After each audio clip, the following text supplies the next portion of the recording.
O encontro é com a física. Daqui a instantes o professor Tony. Olá, muito bem-vindos ao Projeto Eureka. Como é que estão os seus estudos? Espero que muitíssimo bem. Por quê? Exageramos o superlativo, sim, colocamos a ideia desse adjetivo, exatamente porque é fundamental que você esteja seguro, esteja segura quanto ao seu curso e a sua preparação. E o Projeto Eureka, modestamente sim, mas com muito carinho e esforço do Governo do Estado do Paraná, traz informações úteis. Falando em informações úteis, namorar faz bem nessa hora de vestibular? Sim e não. Ficar em cima do muro é complexo, né? Mas sim por quê?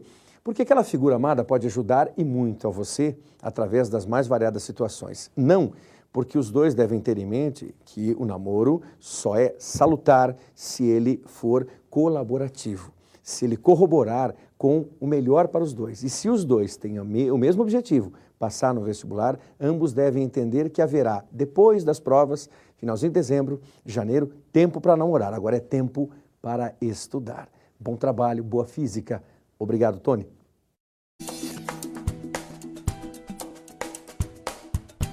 Oi, galera. Recordando a aula anterior, onde começamos a falar sobre cinemática escalar, mais especificamente do movimento retilíneo-uniforme, onde as suas características eram a trajetória ser retilínea, ou seja, uma reta, e a velocidade escalar uniforme. Isso quer dizer que ela não varia. Hoje vamos começar estudando o movimento uniformemente variado, ou seja, o MUV. No caso de uma trajetória retilínea, nós vamos chamar ele de movimento retilíneo uniformemente variado, ou seja, MRUV. Quais são as características desse movimento que diferencia do movimento que a gente estudou na aula anterior? É que, neste caso, o que vai se permanecer constante será a aceleração. Ou seja, tendo a aceleração não nula, nós vamos ter que a velocidade tanto pode aumentar ou diminuir de acordo com esse fator da aceleração. Sempre com o mesmo incremento, sendo ele positivo ou negativo. Isso vai fazer com que haja a variação da velocidade. No movimento retilíneo uniforme, ele poderia ser classificado de acordo com a sua velocidade, em progressivo ou retrógrado. Lembrando, o progressivo é quando a velocidade é positiva, o retrógrado é quando a sua velocidade é negativa. Agora, no MRUV, podemos ter mais uma classificação de acordo com a aceleração e a velocidade, ou seja, nós vamos ter que olhar as duas neste momento. Se a velocidade e a aceleração tiverem o mesmo sinal, dizemos que esse corpo é acelerado. Agora, se a velocidade e a aceleração tiverem sinais contrários, dizemos então que ele é retardado. Nome difícil, né? E fácil da gente lembrar também. Agora, como no movimento retilíneo uniforme, nós tínhamos algumas funções. Nós tínhamos a função horária das posições. No caso do movimento retilíneo uniformemente variado, nós teremos mais funções. Teremos a função horária dos espaços e a função horária da velocidade. Vamos iniciar agora a função horária dos espaços, utilizada para determinarmos onde o corpo se encontra em determinado tempo e é dado pela função.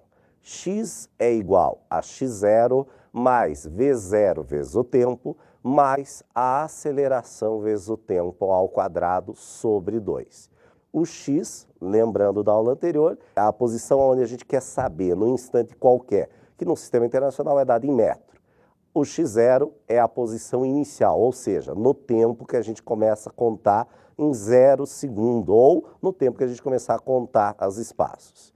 A v0 é a velocidade inicial. Por exemplo, a partir desse instante, vemos qual é a velocidade que ele tem, relembrando, metro por segundo a unidade no sistema internacional. O t, que é dado em tempo, que é o tempo, que é dado em segundo. E a aceleração, que é dada em metro por segundo ao quadrado. Relembrando então, x é igual a x0 mais a velocidade vezes o tempo, mais a aceleração vezes o tempo ao quadrado sobre 2. Ou, se preferir, x igual a x0 mais v0 vezes o tempo, mais 1/2 da aceleração vezes o tempo ao quadrado. Como sabemos que há também uma variação da velocidade, temos a função horária da velocidade escalar. Esta função nos fornece a velocidade em determinado instante e ela vai ser dada por V igual a V0 mais a aceleração vezes o tempo. Onde o V é a velocidade naquele instante que a gente quer saber. E ela é dada no Sistema Internacional em metro por segundo. Assim como a velocidade inicial, que é dado pelo V0, também em metro por segundo. E a aceleração, que é o incremento dessa velocidade em cada unidade do tempo, que é dado em metro por segundo ao quadrado, e na nossa fórmula está representado pela letra A. E temos o tempo, que é o tempo que a gente quer saber, daqui 10 segundos, qual vai ser a velocidade, por exemplo.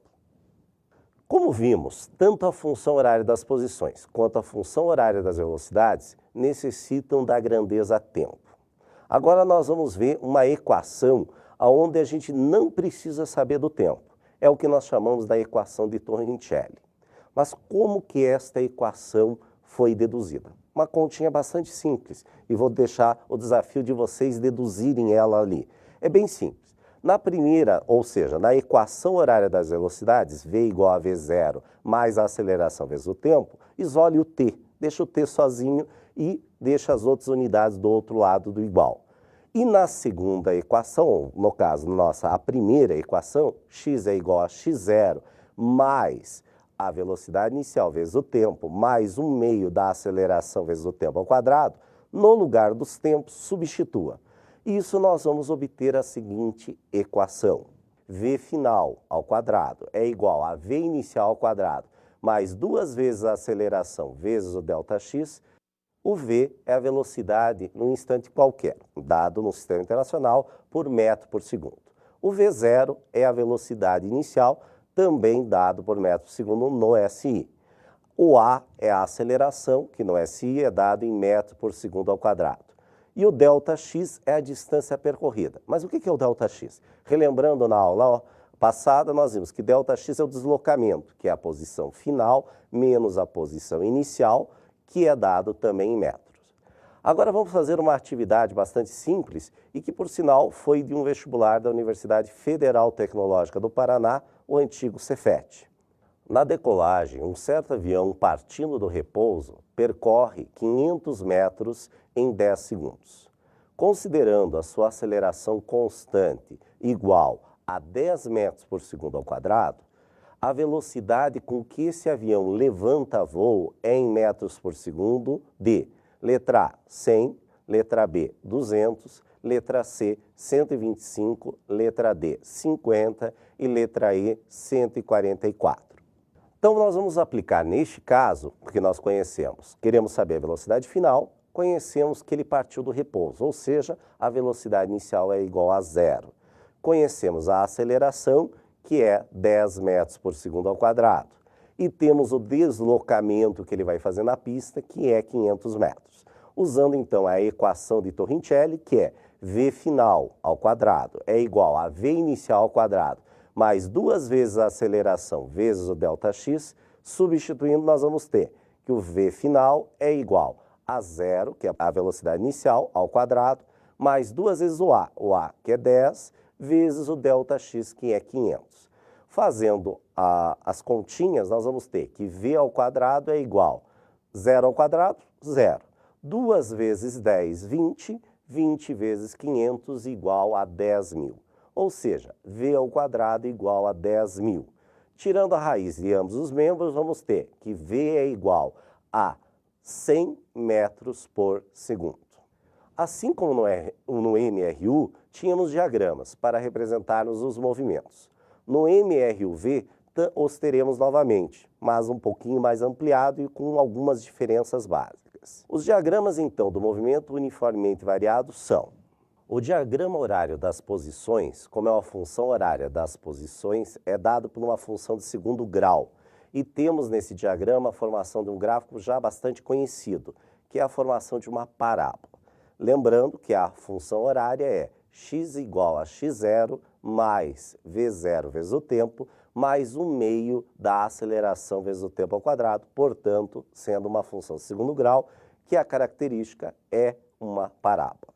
Lembrando que onde o gráfico corta o eixo y, igualmente nós tínhamos lá no MRU, é a posição inicial.